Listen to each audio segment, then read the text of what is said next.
know a lot of people don't like to admit it because their pride gets in the way.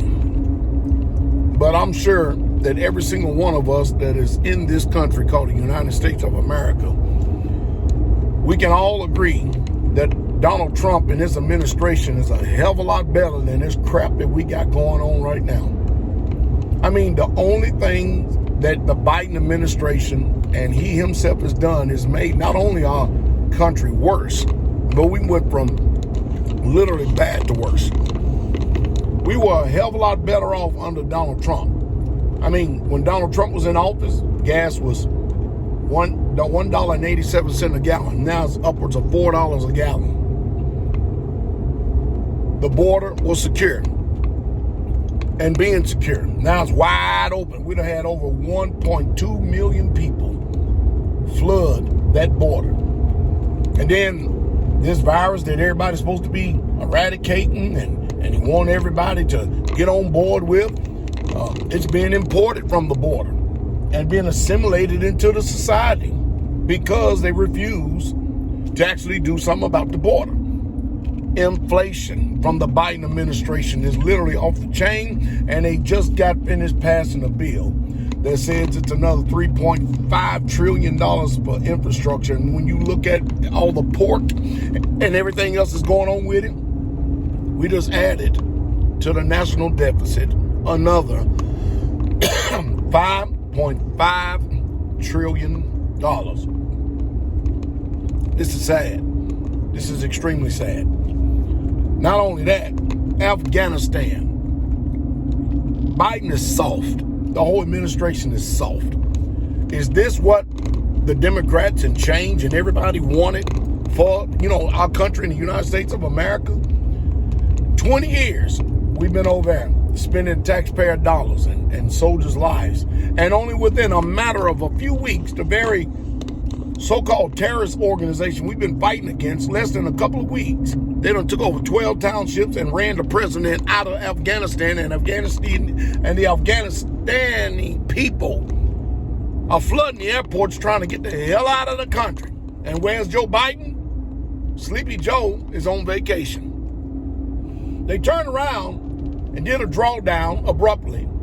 Now, they're sending 5,000 more soldiers. Now, mind you, there was 3,000 that was already there on the tarmac ready to go back to the United States of America. They had to turn around and go back and defend the civilians in that country. The civilians, American civilians. And now they're ordering another 5,000 soldiers to go over there and to fight the very Taliban. The Taliban, the one thing that they said, and there's a couple of things in history about those people. A lot of times people in America want to make fun of the so-called ragheads over there. It's one thing about them. We may have money and resources, but they have time. And because we have money and resources, the one thing we can't never defeat is their poverty. We're in some trouble. So we have higher gas prices, inflations, jobs lost from the Keystone Pipeline and stuff. And now people getting ready to get thrown out on the streets because they simply can't pay their mortgage or their rent. Tent City ain't even a name for it. This country, what you're doing is you're seeing the hand and fingers of socialism. You're seeing the hands and fingers of communism by the Democratic Party. You're seeing what it means to not be a proud American, but you're seeing how Americans are of a laughing stock and the stupidest people on the face of planet Earth. Even to the point that they had a meeting up in Alaska and China's prime minister, leader, dictator, what you want to call it, mocking all the U.S. emissaries, leaders. It is so sad. We sure did go from a hard country to an empty country really fast, didn't we? Is it not a shame? Somebody, anybody.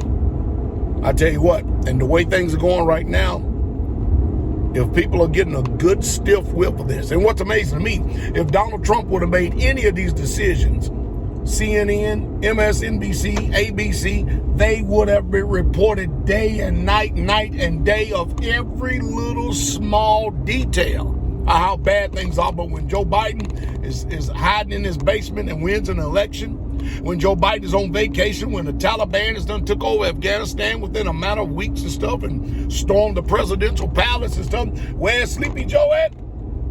On vacation. It doesn't make no difference. He wouldn't do no good anyway. He wouldn't remember what to say. I mean, dang, this is really bad.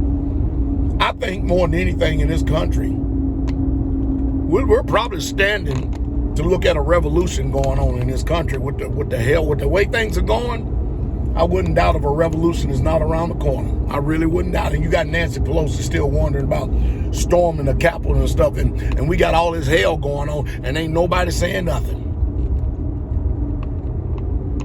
We need some serious change.